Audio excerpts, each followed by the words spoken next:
مولا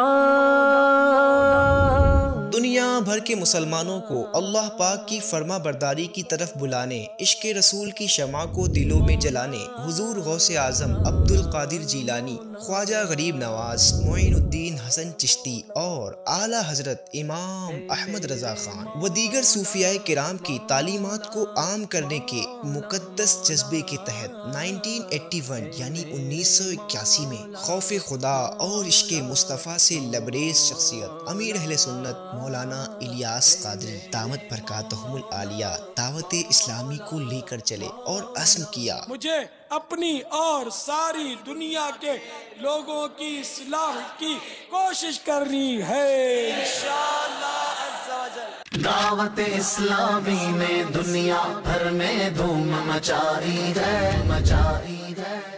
وقت چلتا رہا، امیر اہل سنت اپنے عزم پر ڈٹ کر کام کرتے رہے، نیکی کی دعوت کا کام پھیلنے لگا۔ کچھ ہی عرصے میں دنیا نے دیکھا کہ دعوت اسلامی کے مبلغین روزانہ ہزاروں مساجد میں درس دے رہے ہیں اور ہفتہ واری صوبائی و بین الاقوامی سطح پر ملک و بیرون ملک میں اجتماعات ہو رہے ہیں۔ 90 کی دہائی میں احمد آباد، ممبئی اور کانپور جیسے شہروں میں کنٹری لیول کے کئی اجتماعات کیے گئے، جس میں لاکھوں عاشقان رسول نے شرکت فرمائی اور ان کو لانے لے جانے کے لیے اسپیشل ٹرینز بھی چلائی گئیں۔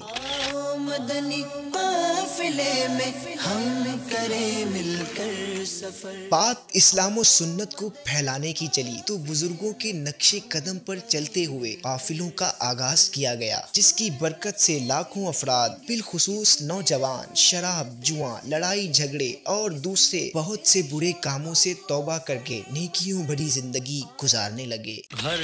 مہینے کی اچھے انداز میں علمی و اصلاحی کتب پہنچانے کے لیے اسلامک ریسرچ سینٹر المدینۃ العلمیہ قائم کیا گیا، جو کامیابی سے چل رہا ہے۔ مکتبۃ المدینہ اسلامک لٹریچر کو اچھے انداز میں پرنٹ کر کے کفایتی قیمت پر لوگوں تک پہنچانے کے لیے ایک پبلشنگ ڈپارٹمنٹ مکتبۃ المدینہ قائم کیا گیا، جس کی ممبئی، دہلی، احمد آباد، حیدرآباد، بنگلور کے علاوہ کئی چھوٹے بڑے شہروں کے ساتھ ساتھ دنیا بھر میں سینکڑوں برانچز ہیں۔ بسم اللہ الرحمن الرحیم۔ بسم اللہ الرحمن الرحیم۔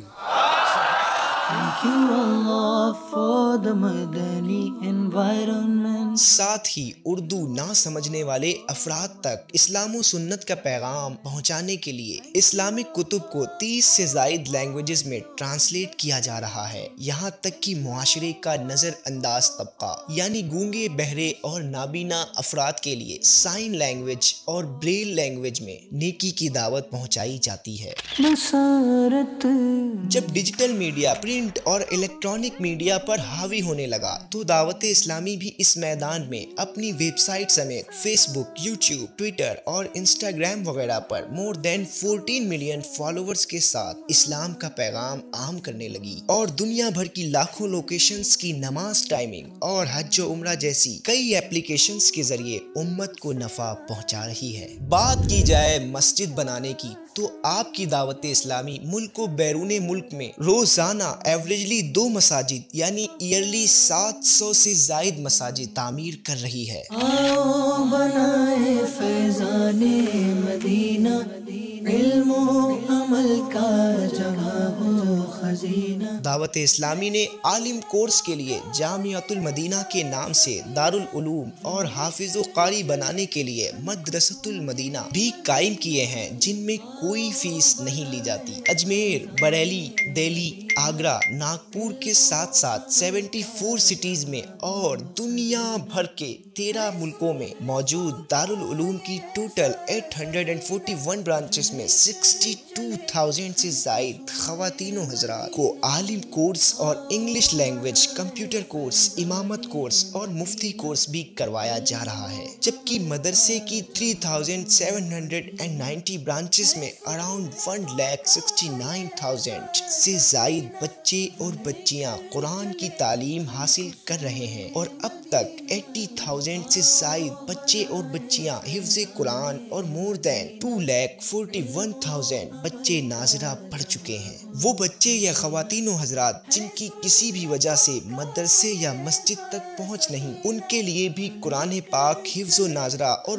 بہت سے اسلامک کورسز کے لیے مدرسۃ المدینہ آن لائن 100 سے زائد برانچز کے ذریعے اپنی خدمات سر انجام دے رہا، جس میں 14,000 اسٹوڈینٹس علم کی پیاس کو بجھا رہے ہیں۔ یوں ہی اکیڈمک ایجوکیشن کے لیے دارالمدینہ اسکولنگ سسٹم ہے جو ملک و بیرون ملک میں 84 اسکولز کے ذریعے اسلامک ماحول میں کوالٹی ایجوکیشن فراہم کر رہا ہے۔ نیکی کی دعوت کا جذبہ لیے دعوت اسلامی نے جیلوں میں قید افراد پر بھی دھیان دیا اور ان کی بھی اصلاح و تربیت کا سلسلہ شروع ہوا، اور کئی قیدی اپنی سزا کو پورا کرنے کے بعد ایک اچھے ذمہ دار شہری کی طرح اپنی زندگی گزارنے والے بن گئے۔ نگاہ ولی میں مزارات اولیاء یقیناً روحانیت کے حصول کا ذریعہ ہیں۔ ان پر حاضر ہونے والوں کی تربیت کے لیے دعوت اسلامی نے ایک مجلس مزارات اولیاء کے نام سے بھی قائم کر رکھی ہے۔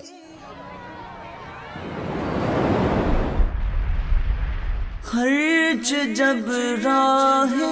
خدا میں ہو، ملک و بیرون ملک میں زلزلہ اور سیلاب یا قدرتی آفات میں جہاں دعوت اسلامی متاثرین کی مدد کرتی نظر آتی ہے، وہیں ان آفات سے بچنے کے لیے شجر کاری یعنی پلانٹیشن مہم جیسے سوشل ورکس میں بھی سرگرم عمل ہے۔ اصلاح امت کے لیے مور دین 100 ڈپارٹمنٹس میں مصروف لاکھوں والنٹیئرز کی مدد سے چلنے والی اس تحریک کے کئی ڈپارٹمنٹس کو امپلائیز کے بنا چلانا مشکل ہے۔ اس لیے دعوت اسلامی انڈیا کے تحت 4000 سے زائد امپلائیز بھی اپنی جداگانہ صلاحیتوں کے ذریعے دین کے اس عظیم کام کو بخوبی انجام دینے میں مصروف ہیں، اور ان سب کو سیلری دے کر گویا دعوت اسلامی ہند 4000 سے زائد گھروں کی کفالت کرتے ہوئے ملکی اور معاشی ترقی میں حصہ ملا رہی ہے۔ ان کچھ کاموں پر ہونے والا خرچ کروڑوں میں ہے، جبکہ دعوت اسلامی کے ڈپارٹمنٹس کی تعداد 107 سے بھی زائد ہے۔ ظاہر ہے چند منٹ میں سب کو ڈسکس کرنا پاسبل نہیں، اور ابھی تو بہت کام کرنا باقی ہے۔ اب آپ ہی اندازہ لگائیے کہ ان سب کاموں کو پورا کرنے کے لیے کس قدر کثیر رقم کی ضرورت ہوگی، لہٰذا آپ بھی اپنا تعاون اس میں شامل کر کے نیکی کی دعوت کو عام کرنے میں دعوت اسلامی کا ساتھ دیجیے۔ اجالا کر دیا دیکھ